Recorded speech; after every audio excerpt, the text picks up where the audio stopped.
tardes, compañeros. Mi nombre es Juan Camilo Quiñones. Pues el día de hoy vengo a exponerles el tema de las amidas junto con mis compañeros Alexis Muñoz y Anderson Manuel Hernández. Pues primero debemos comenzar sabiendo qué son las amidas. Que las amidas son compuestos orgánicos derivados del amoníaco en los que uno o más átomos de hidrógeno han sido reemplazados o sustituidos por grupos funcionales acilo. Estas amidas se forman a partir de la relación entre un ácido carboxílico y una amida. Estos son importantes en la química orgánica debido a su presencia en numerosas biomoléculas como proteínas, péptidos y nucleótidos. Pues ahora también continuamos con qué es el grupo funcional, donde R es un grupo alquilo o arilo. Este se caracteriza por tener un átomo de nitrógeno unido a un átomo de oxígeno a través de un doble enlace y un átomo de oxígeno unido al carbono a través de un enlace simple. Pues como para concluir, como para que entiendan, el grupo funcional de la amida es un componente clave de la molécula que determina sus propiedades y comportamiento químico. Pues pasamos a lo que son las diferencias de las amidas, que pues nosotros tomamos como ejemplo o la diferenciación las aminas. Por ejemplo, estas tienen diferencias en su estructura, propiedades y reactividad, lo que las hace útiles en diferentes aplicaciones en la química orgánica y en la industrial. Algunos ejemplos de las diferencias, por ejemplo, entre las amidas y las aminas son que las amidas son solubles en el agua, mientras que las amidas son menos solubles en el agua. O otra, que las aminas tienen un pH más alto que las amidas. Pues ahora continuamos con la fórmula general de las amidas, donde R es un grupo alquilo, donde C es el grupo carbonilo, donde N es el átomo de nitrógeno y donde R1 es otro grupo alquilo. Bueno, continuando con la explicación, yo les voy a hablar de los tipos de amidas. Tenemos tres tipos. Está la primaria o sencilla, que es un carbono unido a un oxígeno con enlace doble, unido también a un grupo NH2 y a un radical. En la secundaria tenemos la misma estructura, solo que ahora se ha perdido un átomo de hidrógeno y ha sido reemplazado por un radical, por eso se llama sustituida. En la terciaria tenemos que se llama disustituida porque los dos átomos de hidrógeno han desaparecido y han sido sustituidos por dos radicales. En la fórmula vemos que en la primaria es RCONH2, en la terciaria es RCON, primer radical y luego el hidrógeno.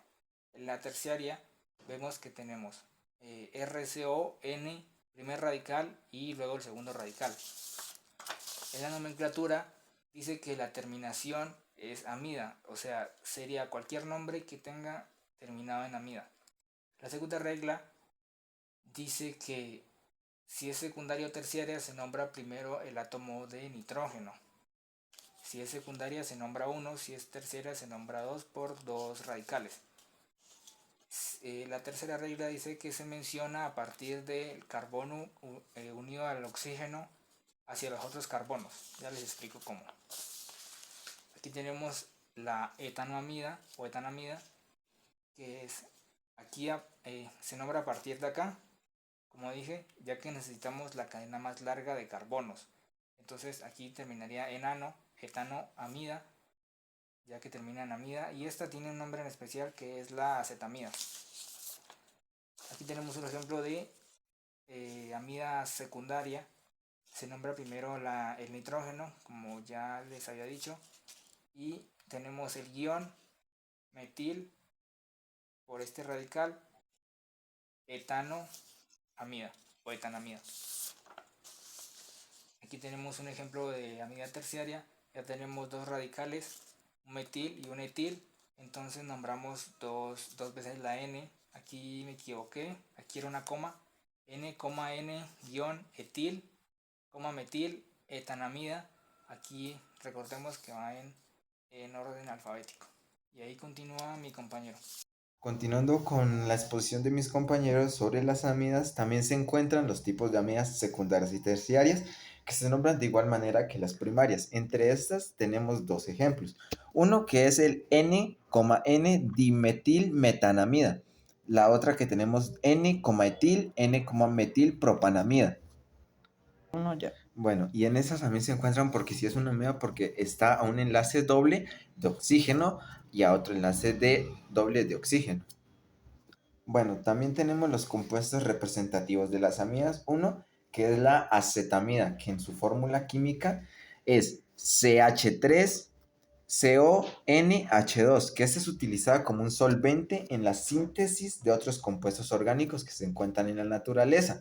También tenemos dos, acetanilida, que en su fórmula química es CH6C6H5CONH que este es empleado históricamente como analgésico y un antipirético. Bueno, y para terminar con los compuestos representativos que hay de las amidas, tenemos la fenacetina, analgésico y antipirético. Ahora principalmente se utiliza en la síntesis química. Ya, tenemos los usos de las amidas que son en las proteínas, desde la queratina, el pelo y las uñas hasta las enzimas que catalizan las reacciones celulares. Son todas poliamidas, están formadas por muchas unidades monoméricas más pequeñas llamadas aminoácidos, unidas por grupos de enlace de amida. Los plásticos y las fibras sintéticas, como el nylon, el Kevlar, también son tipos de poliamidas y también son los de fibras naturales. Los plásticos y las fibras sintéticas, como el nylon y el Kevlar, también son de poliamidas. También lo son fibras naturales como la seda y la lana. También en sus usos desempeñan un papel en la industria farmacéutica. En el paracetamol, la penicilina y el LSD son ejemplos de amidas que hay y sus usos. Dale. También las amidas son comunes en la naturaleza y se encuentran en sustancias como los aminoácidos, las proteínas, el ADN y el ARN, hormonas y vitaminas. Por ejemplo, la urea es utilizada para la excreción del amoníaco NH3 en el ser humano y mamíferos. También es muy utilizada en la industria farmacéutica y en la industria del nylon, que son de las que se utilizan para pescar. Algunas reacciones de las amidas o las principales son la hidrólisis ácida o básica, que en esta la amida se hidroliza en medio básico formando un carboxilato de metal o en medio ácido formando un ácido carboxílico.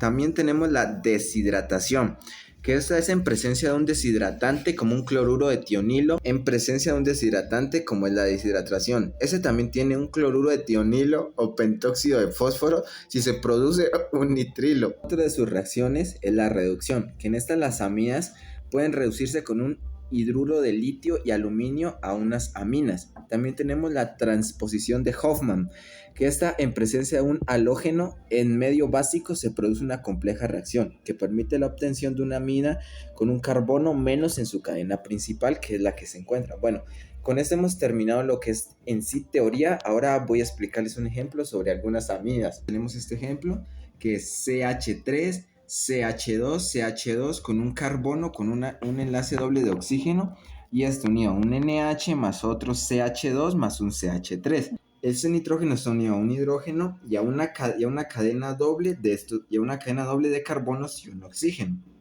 Para saber si es una amida tenemos que buscar la cadena principal que parte de este carbono, que es el principal de la amida. O sea que esta sería la cadena principal porque parte de este carbono, entonces esta sería la amida.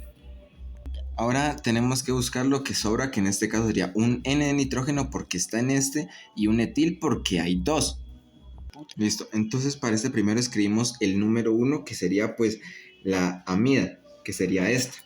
Por parte 2 el but porque es 4 entre esto, entonces sería 2 but. En este caso también tenemos el prefijo de ano, que como no se debería escribir ano, se cancela y se escribe el solo prefijo de ant, que en este caso sería la tercera forma de cómo formar el nombre de la amida. Como este nitrógeno que está aquí está unido a un sustituyente formado por los dos carbonos unidos a un nitrógeno de dos carbonos, entonces se coloca el prefijo etil, ¿cierto? Entonces También para ya terminar, este N que es porque parte desde el nitrógeno, o sea que parte desde aquí, esta sustituyente que está aquí, entonces le colocamos el prefijo N con un guioncito aquí. Con esto hemos terminado la exposición de nuestro tema que son las amidas. Muchas